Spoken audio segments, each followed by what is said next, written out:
Hello everyone and welcome to week 9 of Advanced Exercise Physiology at Concordia University, and my name is Professor Mark Baines. A few key points, we'll meet as quick as possible here with some basic ideas, things we need to keep in mind as we go into our final 3 weeks of the course. First and foremost, challenging concepts, things we've covered in the past, including this week.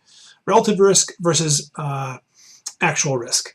For standpoint of relative risk has to do with the possibility or how much risk you actually have versus the development of that risk.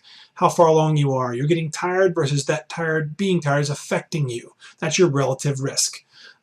It's bigger than just you have risk by performing some level of potential risk. Either you have a developmental issue or you do not. It's relative to what's going on with you.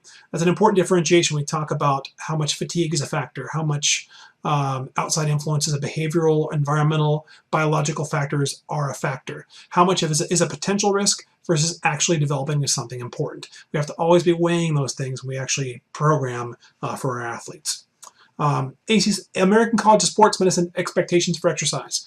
When a lot of you are citing information regarding exercise, make sure you understand that generally speaking, the expectation for general health is at least 15 minutes of vigorous activity per day or 5 days a week, so 75 minutes of vigorous activity, and at least 30 minutes 5 days a week of moderate activity. And those things can be interchangeable or combinations thereof, with the expectation of growing to at least 30 minutes of vigorous activity 5 days a week or more, and at least an hour of moderate activity, 60 minutes moderate activity 5 days a week. That's a minimum expectation for general health and well-being, let alone we're talking about athletic performance here, so we're looking at more like doubling that. All right, we're looking at closer to that, anywhere between that 45 to 60 minutes of vigorous activity 5+ days per week. Really, maybe more likely, closer to an hour and a half. Generally, an hour and a half or more of moderate activity 5 days more per week. That's really at least general minimum expectations for most athletes. Not always the case, but often true. Heart rate variability is a concept some of you are still missing. A lot of you missed the questions on the exam, and we said it in these videos before, so if you're watching these, you should be getting these concepts.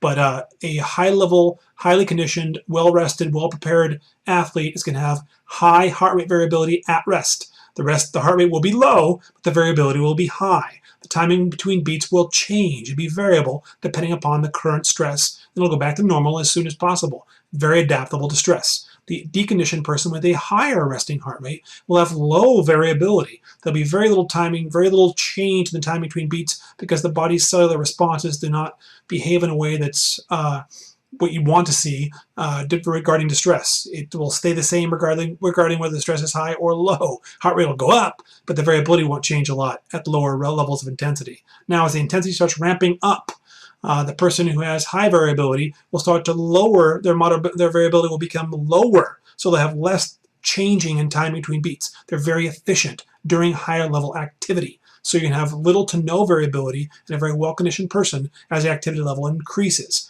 Whereas the deconditioned person is going to now have high variability during extreme conditions and more challenging stress. Okay, it's important you get that concept. Max heart rate's not a goal. It's not something we're trying to get, but you need to be making sure you note in every single post when you talk about intensity is high. What does that mean as far as max heart rate? What does that mean as far as VO2 max and or force output and or RPE, preferably all the above? Knowing full well that you can't check everything during practice, you need to be showing that you're getting these concepts, that you understand the information enough to be able to apply general concepts. That must be clear in your posts, so you're getting this stuff. And that said, muscles and stress. We talk about muscles and musculoskeletal adaptation to stress. You could be doing push-ups and your muscles involved in the push-ups, the triceps, the anterior deltoid, the pectoralis major, might get fatigued, but cardiovascularly you're not fatigued, whereby if you perform exercise at a moderate level for long enough, or you incorporate enough skeletal muscle involvement throughout your entire body, you'll start to get more and more cardiovascular stress as well. And you can fatigue cardiovascularly, but the local muscles involved in exercise might not be fatigued. Likewise, you can fatigue the muscles involved in an activity. They become anaerobic, but technically from a standpoint of systemically aerobic is where you are because you're not breathing hard. So it's important you understand the variability and stress in that regard. And when we talk high intensity, again, we're talking about something you really couldn't perform for more than about a minute, minute and a half tops, probably more likely 20, 30 seconds, and that you would need probably at least a minute, minute and a half rest. But if you need 3 to 5 minutes rest, that's not just high intensity. That's like sprinting. That's power. That's maximal strength type work. That's not what we refer to high intensity intervals. That's much higher intensity, requiring much more rest. A lot of you are still mixing in doing 10 seconds work with 3 to 5 with 30 seconds rest and like Tabata type activities. Whereby that's fine, but Tabata doesn't necessarily note, or people who perform Tabata don't necessarily note that that's endurance related. You're only resting for 30 seconds.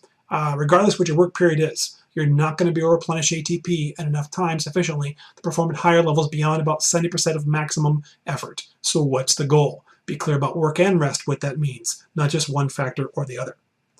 As far as detraining, neural versus muscular, make sure you understand that when the first form of detraining that occurs is the neural aspect. You might be able to pick up a weight 6 months later and start to have a little difficulty at first. Within a few weeks, you're at where you were or higher than where you were, even though you took several months off. From the standpoint of neural activity-wise, the nervous system can respond quite quickly, quite well. Don't confuse that with hypertrophy, growth of single muscle fibers. When you start getting hypertrophy is at least 8, 10, 12 weeks in, where the muscle strength gains are due to mostly hypertrophy.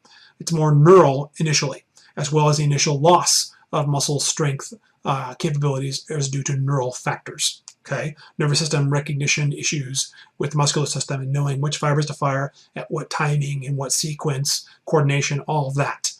And don't confuse that with actin and myosin cross-bridging.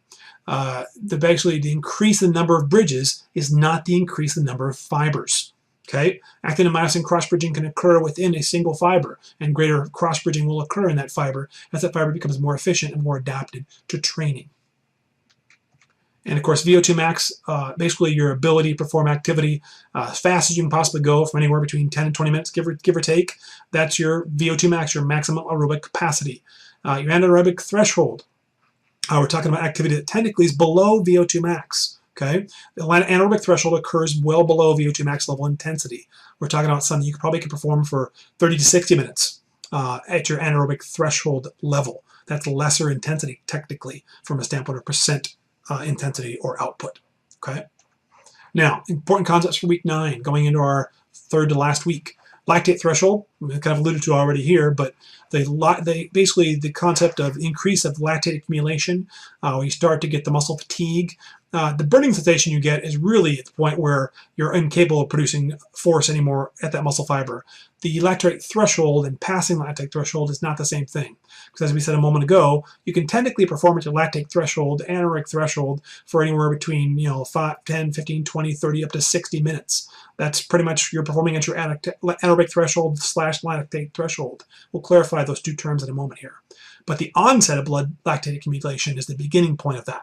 Whenever you get the muscle fatiguing, you feel the burning sensation, that's your muscle telling you to stop. You can keep performing if you want, but you're not going to become more efficient with those muscles currently involved. Say you're able to maintain current performance, meaning you can lift the same weight you were a moment ago despite the burning, or you can keep running at the same speed or higher despite the burning. What you've basically done then is incorporated other muscles that were not involved a moment ago that now are. Form is failing. Form is getting worse. Maybe you can start using your arms and just turning your body and throwing your body into activity, or using your hips in a bench press rather than just your arms for pressing the load off of you. You're not very efficient, you're not very effective, but you are able to keep performing. What's the goal? Be clear about what you're accomplishing here. You may be finding that long term there is more risk there than there is benefit. Anaerobic or ventilatory threshold. Now, technically, you hit the lactate threshold before you get anaerobic or ventilatory threshold. Lactate threshold has to do with measuring lactate in the blood. Technically, you need a blood test to do that. Anaerobic threshold has to do with technically oxygen capacity or ability to keep utilizing oxygen, right? So they're really not the same thing, but they're often referred to as the same. Technically, lactate threshold occurs before anaerobic or ventilatory threshold occurs. Running economy, if you're stronger, more flexible, more mobile, have better coordination, you've adapted to a particular movement movement skill, we're talking about someone who probably has much more economy when it comes to running than someone who does not, who may be strong or fit or have good general endurance. They're not very economical because they don't have other factors that are involved in increasing economy. So working on running economy has to do with, or movement economy as a whole, has to do with numerous factors, not just general numbers like lactate threshold, anaerobic threshold, VO2 max, and whatnot, although they're all important. Critical power. We're talking about how your critical power is basically your maximum, as they refer to, long duration speed. So something you can perform probably like marathon level. Okay, whatever you can perform at your marathon speed, that's your critical power. That's your critical power speed or velocity. Maximal anaerobic power. A lot of times the textbook refers to anaerobic power, and it'll talk about work periods of 20, 30 seconds, 60 seconds. It's all anaerobic, that's true, or at least predominantly anaerobic. Let's not confuse that. Technically, you always have some aerobic involvement and some anaerobic involvement from a standpoint of muscle fibers, and to some extent, at least for the first several minutes, there's still anaerobic involvement for quite a while. And it just becomes more predominant towards aerobic the longer the activity is pursued. That said, maximal anaerobic power, maximal strength, 5 seconds or less. Okay, maximum utilization of ATP, and then you have to replenish and go to creatine phosphate. Now you can still be anaerobic or improve anaerobic power, anaerobic strength for periods up to close to about 30, 40 seconds for sure, possibly longer. But really, want to maximize anaerobic power, probably going to need to be 30 seconds or less for maximizing anaerobic power or anaerobic strength, if that's your primary goal to improve. Now, that said, final thoughts as we go into our final 3 weeks. Performance planning in your posts. Make sure that you are putting in those basic numbers. I keep asking for it. If you wonder why you're losing 5, 10, 15, 20 points, you lose up to 20 points easily if you fail to mention intensity as a measure of. But intensity, we're talking about either load, can't almost tell exactly what the weight is, depends on the person, fair enough. All right, then percentages. Percent of max load, give that number. Also, RPE should definitely be in that equation, and also heart rate should always be in that equation. It doesn't matter whether you like using heart rate. That's not what the question is.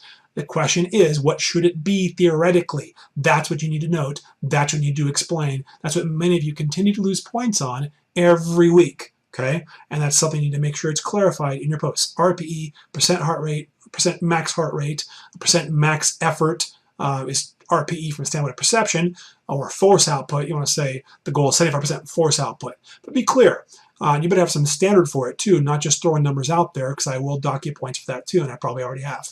Okay? If you have a question, you can always email me. I don't get what you're getting at when you say RPE. What should RPE be? I know you said it, but I'm not quite sure what you mean. Hey, email me. Call, do whatever I need to. We will go over it. That is the goal. I've said it before and I'll say it again. My goal is for you to get these concepts going forward, to improve your coaching, to help your athletes, not going for, do you get the book material? That is not the goal here. But I'm going to take you down point-wise if you don't make those ideas or concepts clear.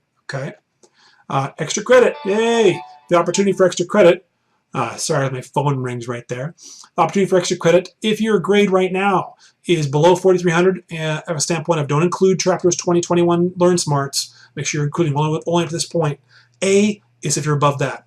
3,800 plus. B. Want extra credit? Great. Do a paper up to 400 points, 700 points if you do great paper. Post ads. You can get perfect points on your posts if you add more. You must let me know you're doing this. I will give you the points if you deserve them. Let me know if you need more about that. Otherwise, we have a big exam in 2.5 weeks. It's your final. It's 2.5 points more, 2.5 times worth more than anything you've had so far. Other than that, if you're doing very well, everybody's doing well. It looks like everybody's probably going to get a B or above. But if you're looking for more, let me know about extra credit and I'll help you out.